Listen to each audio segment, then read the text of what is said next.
So as always, if there's any issues with the technology, I will restart or rejoin the meeting as needed. And I'm Arimi, the director of the Institute. We're a 501c3 nonprofit, and our mission is to provide free resources and support to educators who teach Homer and ancient Greek texts in English classrooms. And we strive to provide a Greek context for the ancient Greek texts for anyone who wants to learn more about them. I'm going to put my email and the website in the chat for anyone who needs to. And then now I'm going to turn it over to Elizabeth. Welcome, Elizabeth. Wilson is a high school history teacher in South Florida, and she has been teaching in the ACE Classical Studies program for 6 years. Her degree is in Roman history, but she greatly expanded her knowledge when she took on the course. And one of her great loves is ancient vase art, which she presented earlier in this season for us. And today she's going to be talking about teaching the Aeneid.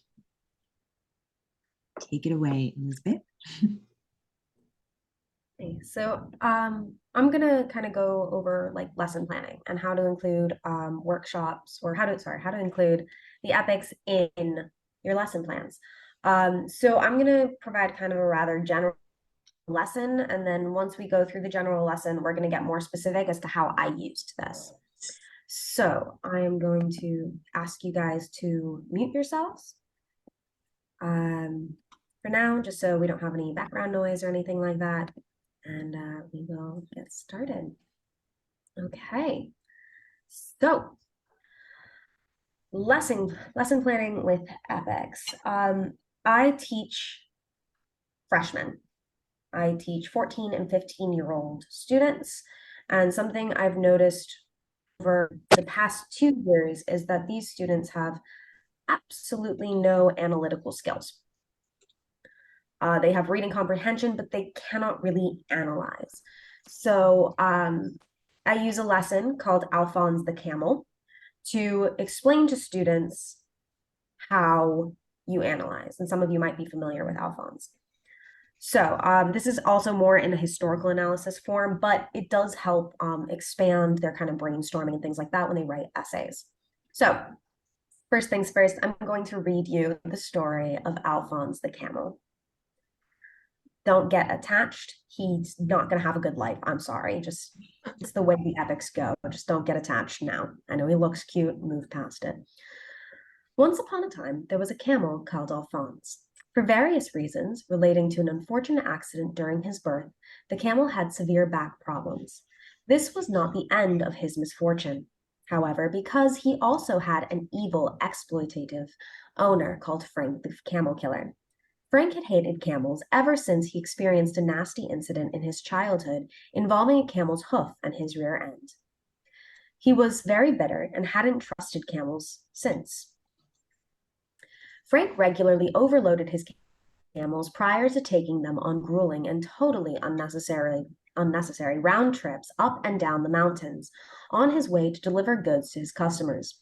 These customers, shockingly, were completely indifferent to these frequent and gross violations of the rights of camels, and even found Frank and his antics vaguely endearing. On top of all of it, Alphonse was sometimes his own worst enemy. Camels are very proud creatures, and he would act tough in front of his camel friends, and on his rare breaks he would show off how much he could carry. Plenty of animals had died doing similar work to Alphonse and his friends. After a particularly nasty few weeks when camels were keeling over left, right, and center, the camels decided to form a union to defend their rights and protect them from evil owners. However, when it comes down to it, camels are selfish creatures who don't trust each other. They were more worried about looking after themselves than about working together, and the union fizzled out. One day, Frank had just finished loading up Alphonse and his poor exploited fellow creatures for yet another grueling and totally unnecessary round trip up and down the mountains. He had piled and piled up the goods onto Alphonse's back and was taking a break, chewing a straw while thinking smugly about his handiwork. On a whim, he decided to add the beraggled straw that he had chewed to Alphonse's load. Alphonse groaned obligingly, his eyes He eyed his owner with disgust. He keeled over and died of radical and irreversible back collapse. So this is the story of the straw that broke the camel's back. Very literally. The straw that broke the camel's back is a American phrase. I don't know if it translates well, but there's this thing where the straw broke it's the last straw, the straw that broke the camel's back. So I asked my students, what killed Alphonse? And right off the bat, the first answer is going to most likely be the straw. So you ask, okay, but did the straw really kill Alphonse? And they're like, well, no. So what we do is we do a think, pair, share. I give them a minute to kind of reread it in a new light and see if they can find all the reasons. Then they pair up with those around them and discuss all the reasons that could be. And then we all share out and I write all of the reasons on the board. So the reasons obviously are going to be the straw. But some other reasons are Alphonse's problems since birth, being owned by Frank the camel killer, who exploited his camels, overloading and overworking them. The nasty incident Frank had as a kid that made him hate camels. So if he hadn't had that accident, would he have been mean to his camels? And then we get some deeper ones, like the customers were indifferent. They didn't care. So is it their fault that this is happening? And then the camel union did nothing. So is it the fault of the other camels? And then Alphonse showing off how much he could hold is also another reason. So after we list all the reasons, I teach them phrases: pre-existing condition, short-term effect, long-term effect, and trigger. So then I tell them next to each reason that you've highlighted, put PC, ST, LT, or T. So I'm just showing you really quickly what that looks like. So I put them in different colors. So green was the trigger. That's the straw. That's what actually killed him. Very quickly, that's what happened. It's what triggered the death. Then we have our pre-existing conditions, which would have been long, like from the very beginning, things that existed, which was Alphonse's back problem and the nasty incident that Frank had when he was a kid with camels. Now, I do tell them that long-term and pre-existing can get confusing, and sometimes I don't really see a difference. But in this one, I said that pre-existing conditions were in childhood or at birth. So that's what we went with. Long-term issues are that Alphonse is owned by Frank the camel killer, and that the customers were indifferent to the treatment, because apparently that's been happening for a very long time. And then the short term was Alphonse had started showing off to show how much he could hold, and this camel union that had just started fizzled out. So typically, your trigger is the least important thing. If we're talking about World War I don't know, it's just top of my head. My friend was talking to me about it the other day because he's teaching that. The assassination of Franz Ferdinand was the trigger. It's what supposedly caused World War I.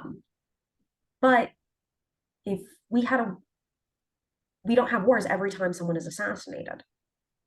So was that really what caused World War I? And no, it's all these other factors. And that's the whole thing.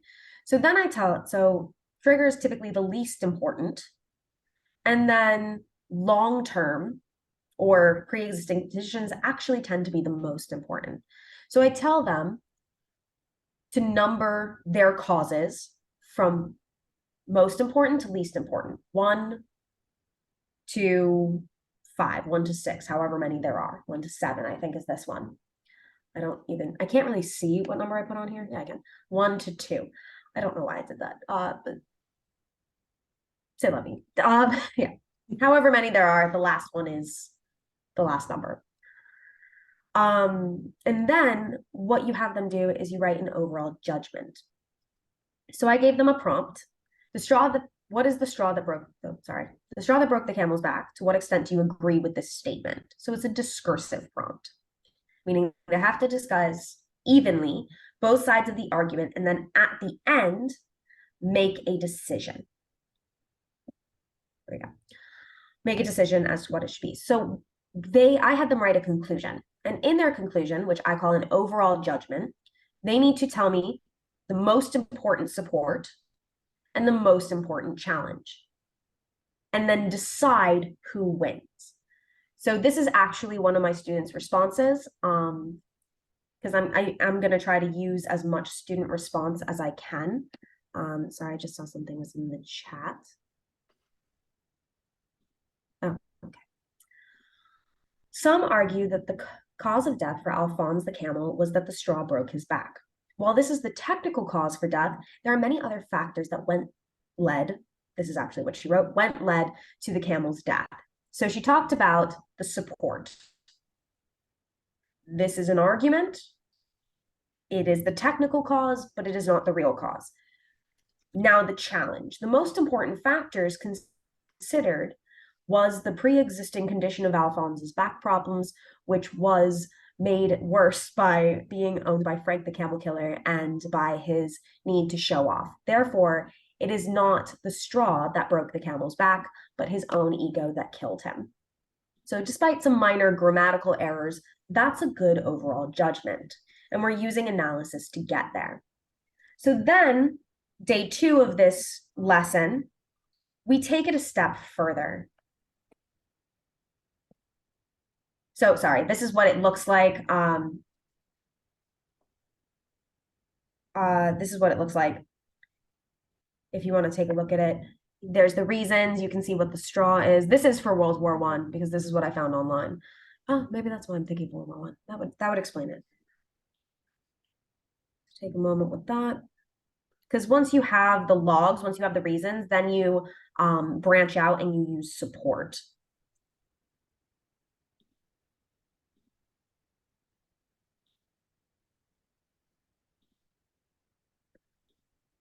Okay. So now we're going to put it with an epic. So how I did this was because we were talking about the Aeneid. So this is going to fall a little bit more towards the Aeneid than the Iliad. I'm so sorry, Irene. I almost forgot that word. The Iliad and the Odyssey. Oops.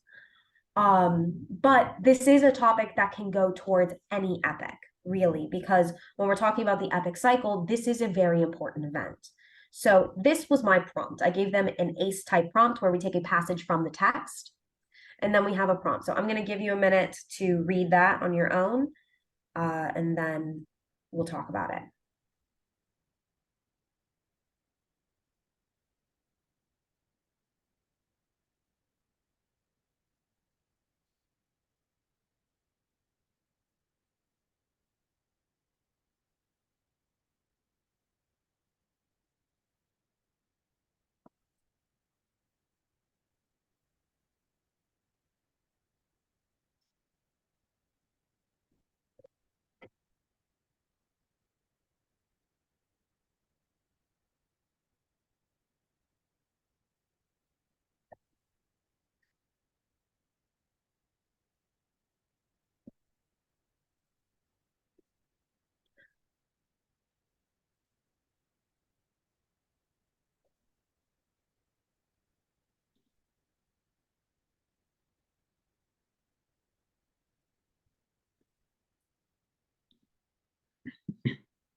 All right, let me know if anyone's still reading.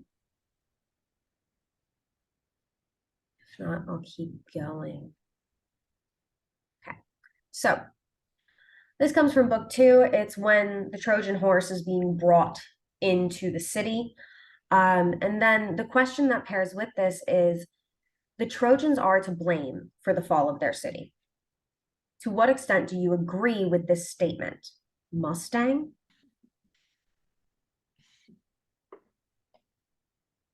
I'm sorry, I typed too fast. Autocorrect is always an adventure. Mustang. You must use Oh, it's supposed to say you must use this passage as a. Now I'm really hoping I didn't put that on Mustang on their test. You must use this passage as a starting point.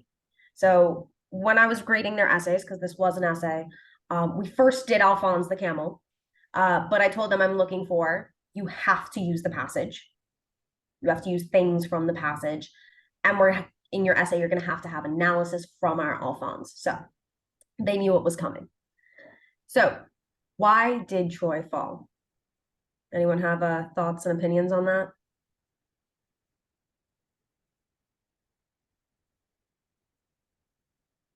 Because it was their fate. Because it was their fate. Okay. Sarah, if you're talking, I cannot hear you. Okay. No, I didn't understand. You were asking to us why did Yes. Troy fall? Okay. According to what we read on the lines. Or anything. Okay. Because Troy never existed as the archaeological evidence say to us, and it was just a legend built up with other Oriental legends about the arrival of Greek people in through the region as, of course, immigrants. So they needed to tell that at the end they won. Like Sardi, yeah, this is my idea. Like Creso, Sardi, Mileto. Oh, anyway, it's great fantasy. I make up many things. Helen said because they brought the wooden horse into the city. Yeah, that's also a very, very good point. So I'm going to show you some of what my students came up with. So I asked them, why did Troy fall? And first we asked, okay, what's the trigger? What starts the fall of Troy? And most of them said the Trojan horse. I was like, but when? When does that actually become the trigger? When it's out on the beach and Sinon, the liar, is telling them this story of how he got left behind and this is a tribute. When did it actually occur that the Trojan horse starts the fall of Troy? And they decided that the Trojans accepting the Trojan horse is when Troy began to fall. That was the trigger. They decided on being very specific. And then from this, we say, okay, now the Trojan horse is to blame, but who is to blame for this? Should we blame the Greeks because Sinon is a really good liar? Should we blame the Trojans because they are too happy they won that they don't listen to the rattling in the horse when it comes in? Or do we blame the gods because Athena sent serpents from Tenedos to kill Laocoon, if I'm pronouncing that correct, for hurting the horse to support Sinon's claims? Who's to blame? So there's something in the chat. Okay. Paris abducted Helen. Paris gave, these are all very good. I'm all for blaming Eris and Paris. I love the rhyming scheme. Okay. And then, yeah. So, see here. Where am I? So they decided the main blame for accepting the horse was actually accepting the horse into the city. For the trigger, they blamed the Trojans. They said that there were a lot of moments where the Trojans should have kind of figured it out. Like they maybe should have listened to Cassandra. And then one of my students is like, but Cassandra is cursed that no one will ever believe her. But the fact that the horse didn't want to come in, it stopped 3 times on the gates. They're like, well, they should have listened. They shouldn't have left the horse unguarded that night because they got too comfortable. So for the trigger, they blamed the Trojans. But for the overall fall of Troy, they blamed the gods. And here are some lovely reasons they came up with. The apple of discord. They said if the apple of discord hadn't happened, if Eris had just been invited to the wedding, none of this would have occurred. Paris didn't die at birth. He was supposed to die according to he was supposed to die to stop the prophecy. And then one of my students countered that it's fate, and he was fated for Troy to fall, so you can't reverse fate. One of them said Aphrodite saved Paris instead of letting him die at the duel with Menelaus, which would have ended the war. This was one of my favorites. I think it's kind of off the cuff, but Ethan was very adamant about it. He said he blamed Leda for sleeping with a swan. If she hadn't been seduced by a bird, Helen wouldn't exist and there wouldn't be a problem. They blamed Leda for giving Odysseus the idea for the horse, and some of them blamed or said that an issue was a sign-in for being a good actor. So the final verdict, kind of as a class consensus, that the reason for the fall of Troy, the blame, lay with the gods and fate. Because you can't change fate, you have to go with it. The gods decided this, and this is what's going to happen. However, they thought that in their argument, they said that Troy could have made it a little bit more difficult for it to fall. They could have put up a little bit more resistance, and I argued that 10 years of resistance is pretty good, and they said it's not. So this is one of my students' work. I don't know if you can see it. I'm going to read it really quick. So this is one of my better students. Her name is Jenna. And she put that the Trojan horse is the trigger. And then she gave supporting evidence. Athena gave, it's the god's fault because Athena gave Odysseus the thought. However, the Trojans accept it without too much of a fight. They didn't listen to the clanking armor and when the horse didn't want to come into the city, it paused 3 times on the threshold, and they didn't bother to listen because they were too busy cheering, and they had choirs of boys and girls singing.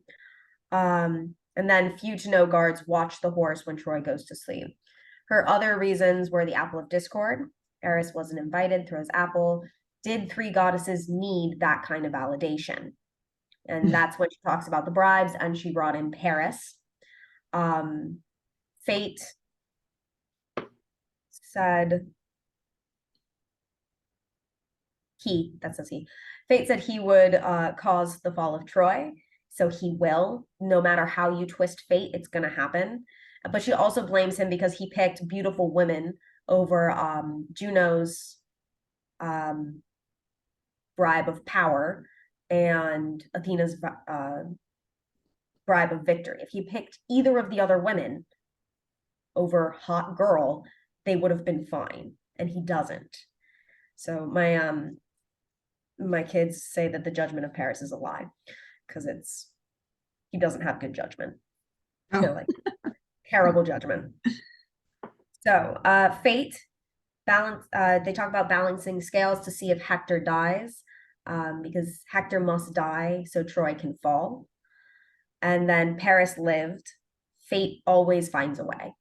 And then she has a little thing for the Greeks, and she's like, they're not much to blame. You can't really blame them. They were just reacting to the situation they were given by the gods and by Paris. So that's kind of everything there. And that's how I'm getting them to do analysis and things like that with these epics. Great. So that was actually very short. Any questions? One of the things that I really love about that assignment is I think it's really helpful to take something that you can break down that way and then apply that as a template. So that's something that I do with when I'm trying to get them to pay attention to language. I think I mentioned this, right? I'll pick 3 poets who have really distinct styles, and I'll give them one poem from these, let's say 3 different poets, and say, what are some things that you associate with these poems? And then they'll list them for me, this kind of imagery, these kinds of ideas. And then I'll give them 3 poems, again, by the same 3 poets, but I won't tell them which one goes with which. and then I'll ask them to pair them. Like, which poet do you think wrote? And oftentimes I do that in a really obvious way so that they will find the right answer. And it's partly confidence boosting, but it's also for them to really get in their heads those different qualities.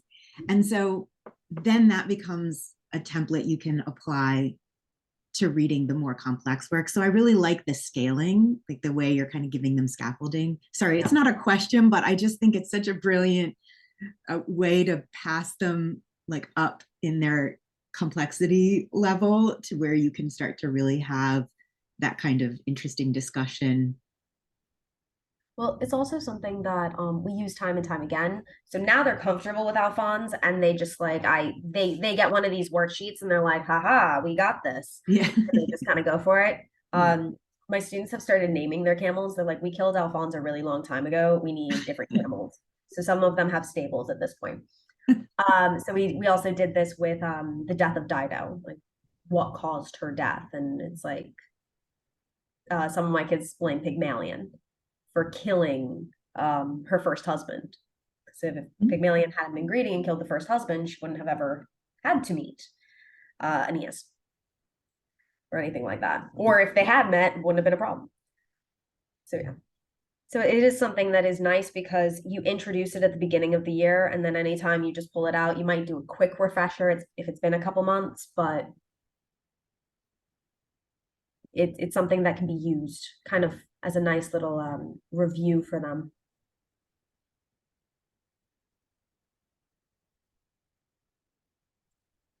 Eli? I'll unmute myself. I have some comments. I taught junior high school students, pupils. I can't really call them students necessarily. But I taught them English.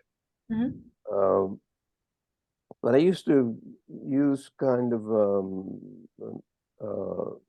rhetoric, teach them a kind of Boolean logic with things that weren't really true. I mean, I would say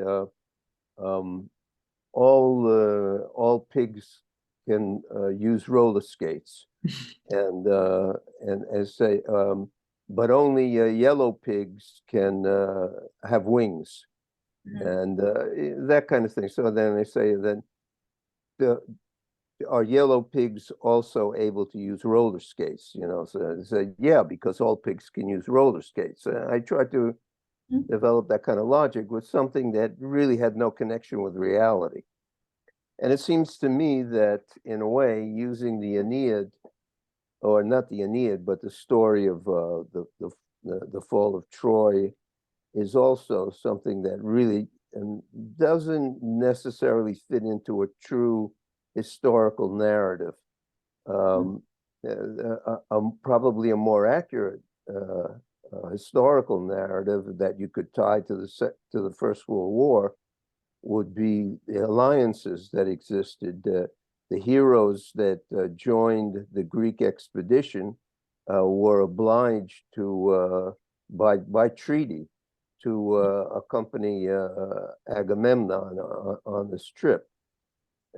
So, and probably behind that, in moving outside the epic into maybe a more historical scene, was that there may have really been a Troy, as Schliemann believed, and archaeology seems to show that there was some level in which a city was burned in that area a couple of thousand years ago.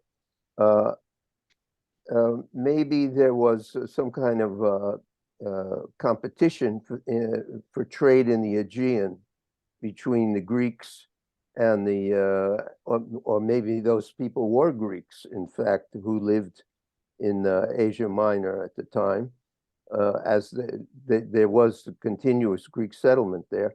But maybe there was competition between two leagues, and eventually it led to a conflict, and the trigger was just this case where somebody made off with somebody else's wife. And that's actually very likely. Agamemnon does say in kind of leading up to the epic, or leading up to the Trojan War, that Troy has been very, very lucky. They've been very wealthy.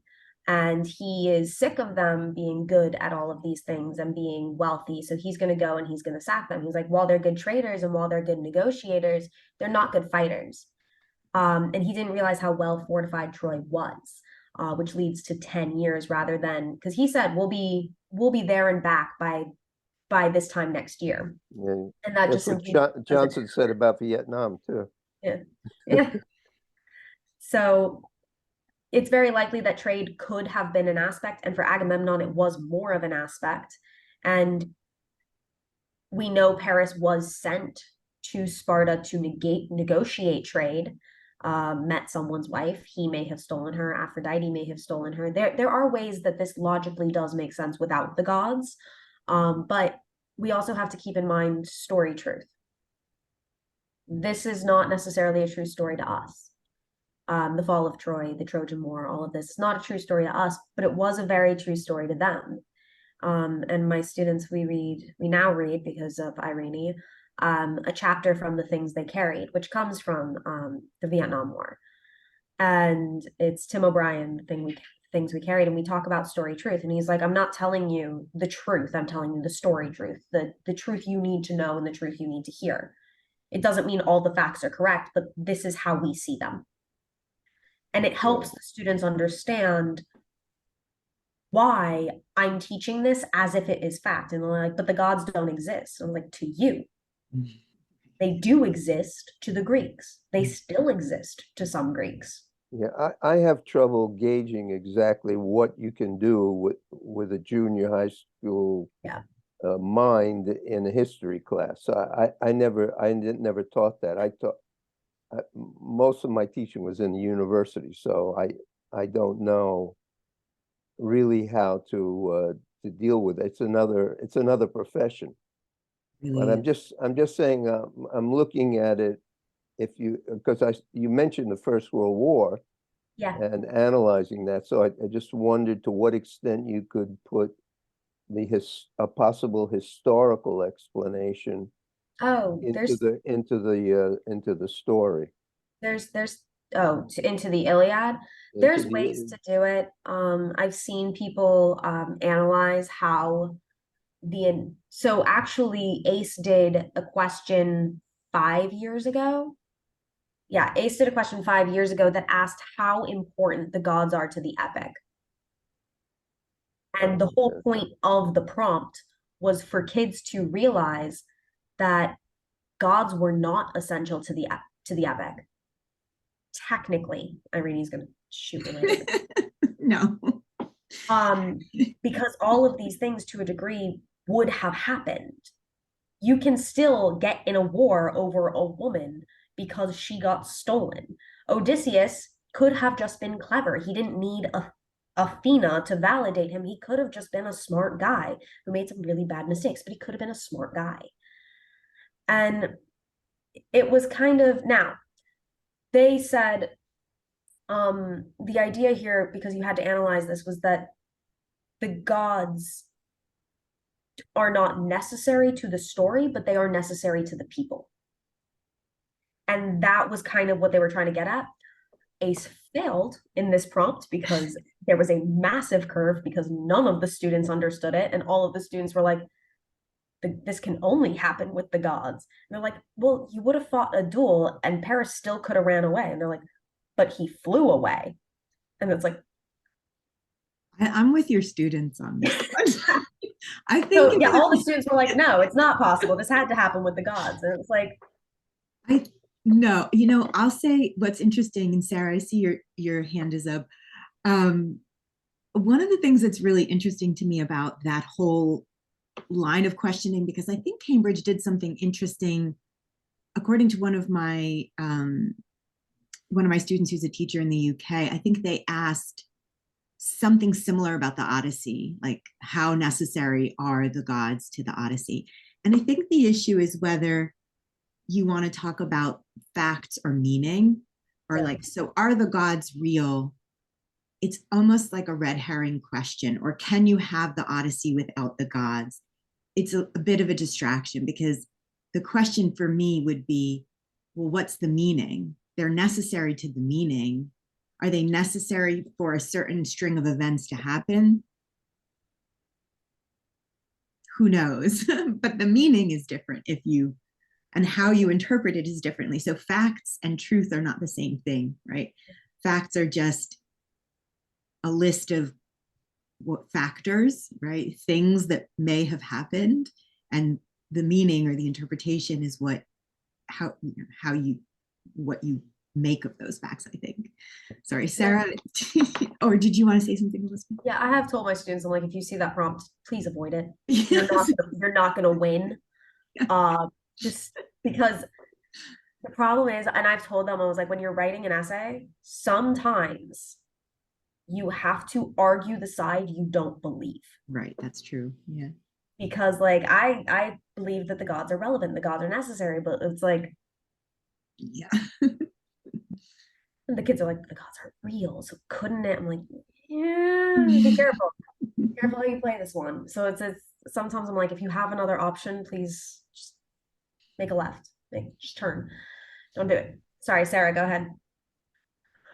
No, it's okay. It's very interesting. First of all, you are always very brilliant. I think my kids will love you and lesson from you. Then I wanted to ask you, do your kids, because I teach to the same kids, 14, 15, that is the first year of 5 years of high school. Do your kids read the text? I mean, when you work with them, like Aeneid or Iliad, you ask first to read, I mean, the first book, and then you talk on. I wanted to know just for me. I do something rather different. I read it with them because these are texts that we're supposed to do be the same. Formed.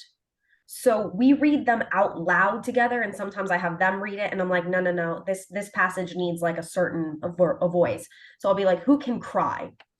And for some reason, I always have one student who's like, I can cry on command, and I was like, why? Not important, just read it. So she'll be reading, and she'll just be like, and she's like burst into tears. And I'm like, and so and like some of the kids really acted out, and we talk about it as we go, because also they're 14. They tend to just be like, and I'm checking out. So Yeah. I'm like, okay, do you understand what just happened? They're like, yeah, a guy died. I'm like, a guy got hit, backflipped, like got hit in the chest so hard he backflipped off his chariot. And Patroclus goes, oh, I didn't know you guys were gymnasts too. And they're like, ooh. And it's like, catch it. I was like, this can be funny. This can be amusing. Some of the ways they kill people are someone throws a rock so hard a head splits in half. I'm like, look at this, guys. And they're like, oh, okay. So that's what I do. Yeah, we do almost the same. And what is really great, amazing, is that kids remember, of course, every book. I mean, we just finished to read together the Odyssey. Now we started with Aeneid. And when we arrived at the 20th book of Odyssey, the Rhapsody, they could remember, yes, because he said that in the second, and they are better than me. And then about gods, I also talk about gods with them. And we arrive at this idea that gods are also our willing. I mean, in the Iliad, in the first book of Iliad, when Athena says to Achilles, if you want to listen to me, okay, don't kill Agamemnon. If you otherwise do what you want. So my kids always say, maybe these are our thoughts, maybe these are what we want. This is when we read epic, but I give also lesson about classical mythology. Yeah. So reading Hesiod, for example, the Theogonia, it's something different. I mean, they go crazy to listen to all the crazy things and chaos and eros. So at the end, they believe in these gods, as you said. For Greek, they were very important. And these are the facts. But as Irene said, the interpretation of these facts, the meaning, I see my students go farther and farther. Yeah. That is the same reason, because when I try to explain the some lines of the Divina Commedia, especially the Paradise, that is very difficult. They always ask to me, okay, Beatrice was very important to Dante, but Dante was married to another woman. Well, I say, so he describes paradise about someone else. And then I say, okay, but Beatrice is like the gods in the antiquity. Beatrice is the one, the kind of one. I mean, it's very difficult also. I also don't think he was happily married after that book. Yeah, of course, of course. Thank you, Elizabeth. Really. No, and I teach in a public school, so I ask a question every year that could get me fired. But my kids sign a ton of waivers, so I'm fairly safe because I'm like, this has adult content. I was like, these talk about pagan gods because some of my kids have to drop the class because their religion doesn't allow this. So I ask a question every year, and it's like, because they're just like, well, the gods aren't real. I'm like, is yours? I was like, I'm not saying it isn't, but I'm saying you're saying their gods aren't real. We don't, like, you can't do that. Mm-hmm. Their gods were real to them. Just like God is real to you. How to teach, it's teaching how to respect. Yeah, and it's like, supposedly God and Allah are different. And I'm like, are they? And I was like, and also think about how we interpret the world. Could it just be that you believe in one God and they also maybe had one God, but they split it into different personalities to make it make more sense to them? It doesn't matter what you believe in. It's that you have a faith that you can stick to and you can follow, and that gives you hope. And then that brings us back to Pandora's box. So, full circle. Full circle. Yeah. I like that. Yeah, for example, but it's true. For example, Aphrodite in the Aeneid, the first book, when she shows up to his son, and then when she leaves, there is a chant of woman living, the Ambrosia, the Miro di A. So a guy said, I also think that my schoolmate, a girl, she's my Aphrodite. Every time she leaves, I feel as she's here by the way. Yeah, they are Italian, they're romantic. It's really adorable. I have a question. Boys don't know how to say hi. My question is, what about emotional reactions to some of the horrific things that happen in the story? How do your students express those feelings? Well, something I do to dissipate the feelings is I tell them ahead of time what's going to happen. And it's the book nerd in me hates that I do that to them, but some of the things in the books are alarming. So we watch it's called Overly Sarcastic Summarized. It's a YouTube video, and it's this like plucky classics nerd who draws little cartoons and kind of summarizes the epic in a funny way. So they watch that first, and then we get into it, and I tell them, I'm like, this is where Hector dies.